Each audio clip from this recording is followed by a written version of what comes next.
കുന്നുകുഴി ഡിവിഷനിലെ ഇടതുമുന്നണി സ്ഥാനാർത്ഥി IP ബിനു നമ്മോടൊപ്പം ചേരുകയാണ്. തിരുവനന്തപുരം നിവാസികൾക്ക് അത്രയേറെ സുപരിചിതനായ ഒരു വ്യക്തിയാണ്.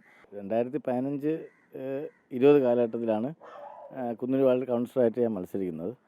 അന്ന് ജനങ്ങൾക്കൊരു വാക്ക് കൊടുത്തിരുന്നു, ജയിച്ചു വന്നാൽ നിങ്ങൾക്കൊപ്പം ഞാൻ ഉണ്ടാവുമെന്നുള്ള ആ വാക്ക് ഞാൻ പാലിച്ചു. എന്നുവെച്ചാൽ അവർക്ക് അവരുടെ വിഷയങ്ങൾക്ക് എന്നെ തേടി അവർ വരേണ്ടി വന്നിട്ടില്ല. അവർക്കൊരു ആവശ്യമുണ്ടെങ്കിൽ എന്നെ വിളിച്ചാൽ അവരടുത്ത് ഓടിയെത്തും.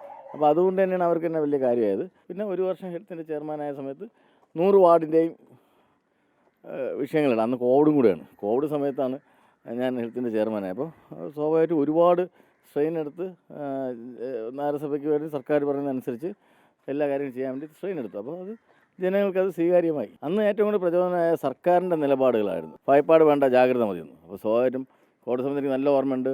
ആഞ്ജനേയൻ എന്ന ഒരാളാണ് ആദ്യം മരണപ്പെടുന്നത്. ആദ്യം നമ്മൾ നഗരസഭയുടെ ജീവനക്കാർ ആ ബോഡി എടുക്കാൻ അറച്ചു മാറിയിരുന്നു. അപ്പോൾ നേരിട്ടിറങ്ങി ആ ബോഡി ആരോഗ്യവകുപ്പിൽ അന്ന് DPM അരുൺ ഡോക്ടറായിരുന്നു. ഡോക്ടർ നേരിട്ട് വന്നു. നമ്മൾ കുറച്ച് ജീവനക്കാർ നേരിട്ടിറങ്ങി ഫസ്റ്റ് ആ ബോഡി എടുത്തത് സംസ്കരിച്ച് നമ്മളാണ്. അപ്പോൾ ആ ജീവനക്കാരുടെ ഭയപ്പാട് മാറി. അല്ലേ, ഭയപ്പാട് വേണ്ടെന്നത്. അങ്ങനെ ഓരോ പ്രവർത്തനങ്ങൾ ചെയ്ത് ജനങ്ങളുടെ ആവശ്യങ്ങൾക്കൊപ്പം നിന്നു. അതുകൊണ്ട് ജനങ്ങൾ സ്വീകരിച്ചു എന്നാണ്. താങ്കൾ നേരത്തെ കൗൺസിലർ ആയിരുന്ന ഒരു ഡിവിഷനാണ് ഈ കുന്നുകുഴി. ഇനി മുന്നോട്ട് വയ്ക്കുന്ന വാഗ്ദാനങ്ങൾ എന്തൊക്കെയാണ് കുന്നുകുഴി ഡിവിഷന് വേണ്ടി? കുന്നുകുഴി ഞാൻ പറയാം, 2015-20 കാലഘട്ടത്തിൽ നടന്ന വികസന പ്രവർത്തനമല്ല ഒരു വികസനവും കുന്നുകുഴി വാർഡ് നടത്തിയിട്ടില്ല. ഒരു വർഷം കൗൺസിലറിൻ്റെ എല്ലാ കൗൺസിലർമാർ 100 കൗൺസിലർമാരുണ്ട്. 100 കൗൺസിലർമാർക്ക് ഒരു വർഷം നഗരസഭ അനുവദിക്കാറുണ്ട് വികസന പ്രവർത്തനം നടത്താൻ വേണ്ടി. 80 ലക്ഷം മുതൽ 1 കോടി രൂപയാണ് ഒരു വർഷം അനുവദിക്കുന്നത്. അതിനകത്ത് ഒരു ഫണ്ടും വിനിയോഗിക്കാൻ വേണ്ടി നിലവിലെ കൗൺസിൽ വിനിയോഗിക്കാത്തത് ശരിയായില്ല എന്നാണ്. അത് പരിശോധിക്കപ്പെടണം. നിങ്ങളെല്ലാം ഞാൻ നുണ പറഞ്ഞാൽ വരേണ്ട വികസനത്തിനെ മുരടിപ്പിച്ചു എന്നുള്ളതാണ് പ്രധാനമായി കുന്നുകുഴി വാർഡിൽ ഞാനിപ്പോൾ ഇപ്പോഴെല്ലാം ഇറങ്ങിയത്. ഞാൻ ലോക്കൽ കമ്മിറ്റി സെക്രട്ടറിയാണ്. നിരന്തരം പരാതി നമ്മുടെ വരുന്നത് സീവേജ് വിഷയമുണ്ട്. ഇപ്പോൾ നിലവിലിപ്പോൾ അവിടെ സീവേജ് വിഷയമുണ്ട്, ജലം കുടിവെള്ളം കിട്ടാത്തതിൻ്റെ കുറേ വിഷയങ്ങളുണ്ട്. പിന്നെ ഉള്ളത് മാലിന്യം സംസ്കരണം കൃത്യമായിട്ട് നടക്കാത്തത്. അതുപോലെ തന്നെ പ്രദേശമായ ആ ബാട്ടങ്ങി പ്രദേശത്തൊക്കെ കഴിഞ്ഞാൽ മൊത്തം കാട് കയറി ഇഴജന്തുക്കളൊക്കെ വീട്ടിലേക്ക് കയറുന്ന അവസ്ഥയാണ്. ഞാൻ ഇന്നലെ ചെല്ലുമ്പോൾ അവർ പറഞ്ഞാണ്. നമ്മളവിടെ ഇരിക്കുന്ന ഞാൻ മുമ്പ് കൗൺസിൽ ചെയ്യുന്ന സമയത്താണെന്ന് വെച്ചാൽ 3 മാസം 4 മാസത്തിലൊരിക്കൽ എല്ലാ കോളേജിലും ഞാൻ കത്ത് കൊടുക്കും. യൂണിവേഴ്സിറ്റി കോളേജ് ഞാൻ പഠിച്ചിട്ടുണ്ട്, സംസ് കോളേജ് പഠിച്ചിട്ടുണ്ട്. അപ്പോൾ അതുകൊണ്ട് തന്നെ ഈ കോളേജിൽ എല്ലാവർക്കും കത്ത് കൊടുക്കും. പിന്നെ നമ്മളെ വാർഡിൽ തന്നെയുള്ള engineering college, law college, city school. അപ്പോൾ ഈ സ്കൂളിലെല്ലാം ഞാൻ കത്ത് കൊടുത്തിടും. നിങ്ങൾ NSS ടീമിനെ കൊണ്ട് ഇന്ന പ്രദേശം ക്ലീൻ ചെയ്യണം. അപ്പോൾ എല്ലാ കോളേജിലെ പിള്ളേരും ഒരു 4 മാസം വരുമ്പോൾ ഓരോ കോളേജിലെ ആളുകൾ വരുമ്പോൾ നമ്മൾ ഓരോ പ്രദേശം കൊടുക്കും. അപ്പോഴത്തേക്കും അതിനോടൊപ്പം നഗരസഭയുടെ ജീവനക്കാർ ഹെൽത്ത് വിഭാഗത്തിനോട് ഉൾപ്പെടുത്തും. അപ്പോൾ വാർഡ് എപ്പോഴും നല്ല സുന്ദരമായി കിടക്കും.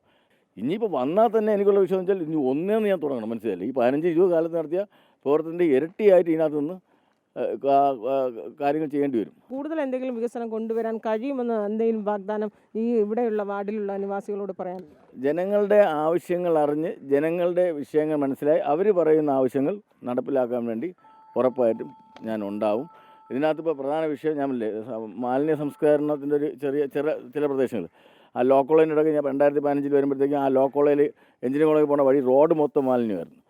നമ്മുടെ AK സെൻ്റർ ഇരിക്കുന്ന അവിടെ നിന്ന് താഴേക്ക് വരുന്ന റോഡ് മൊത്തം മാലിന്യ കൂമ്പാരമായിരുന്നു. അവിടെയൊക്കെ മാലിന്യങ്ങൾ മാറ്റി ബിന്നുകൾ സ്ഥാപിച്ചു.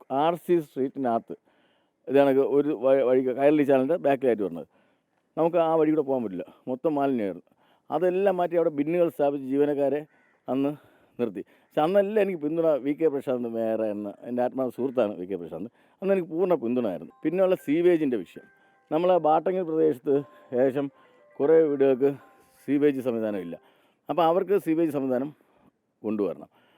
പിന്നെ ഉള്ള കുടിവെള്ളത്തിൻ്റെ പ്രശ്നമുള്ള ചില മേഖലയുണ്ട്. അതിനും പരിഹാരം ഉണ്ടാക്കാൻ വേണ്ടി കഴിയണം. 5 നഗറുകളുണ്ട് നമ്മളെ ഈ ബാട്ടങ്ങൽ പ്രദേശം. നഗറെന്ന് വെച്ചാൽ കോളനി എന്ന് പറയും. നമ്മൾ LDF സർക്കാർ ഒന്ന് വെച്ചാൽ നഗറെന്നാക്കിയത്. അപ്പോൾ ഇവിടെ എല്ലാം സാധാരണക്കാരാണ് നിലവിലുള്ളത്. എന്നുവെച്ചാൽ ഒരു ദിവസം ഇവർ പണിക്ക് പോയില്ലെങ്കിൽ അവരുടെ വീട്ടിലന്ന് അടുപ്പ് കത്തില്ല. മനസ്സിലായില്ല. അങ്ങനെയുള്ള ആളാണ് ഈ ബാട്ടങ്ങൽ, ഈ പൂച്ചെടി വിള, ബണ്ട് പ്രദേശം, അതുപോലെ RC സ്ട്രീറ്റ്, ഇവരൊക്കെ ഉള്ള ആളുകളല്ല. അപ്പോൾ അവിടെയുള്ള ആളുകൾക്കുള്ള വിഷയങ്ങൾക്ക് പരിഹാരം കൂടുതൽ അവർക്കൊപ്പമാണ് കൂടുതൽ കാര്യങ്ങൾ ചെയ്യാൻ വേണ്ടി നിന്നിട്ടുള്ളത്. ഈ ബാട്ടങ്ങിലൊരു കമ്മ്യൂണിറ്റി ഹാൾ വന്നു കഴിഞ്ഞാൽ അവിടെയുള്ള ആളുകൾക്ക് കല്യാണത്തിനോ അല്ലെ പിറന്നാൾ പാർട്ടിക്കോ എല്ലാം സൗജന്യമായി ഹാൾ നമുക്ക് ഉപയോഗപ്പെടുത്താം. അപ്പോൾ അത്തരത്തിലുള്ള കുറേ ആശയങ്ങൾ മനസ്സിനകത്ത് ഉണ്ട്. എന്തായാലും കൃത്യമായി ആ വാർഡിനെ കുറിച്ച് വളരെ കൃത്യമായ കണക്കുകൂട്ടലും കൃത്യമായി തന്നെ അതിൻ്റെ മുക്കും മൂലയും അറിഞ്ഞാണ് സ്ഥാനാർത്ഥി IP ബിനു സംസാരിക്കുന്നത്. എന്തായാലും എല്ലാ ആശംസകളും.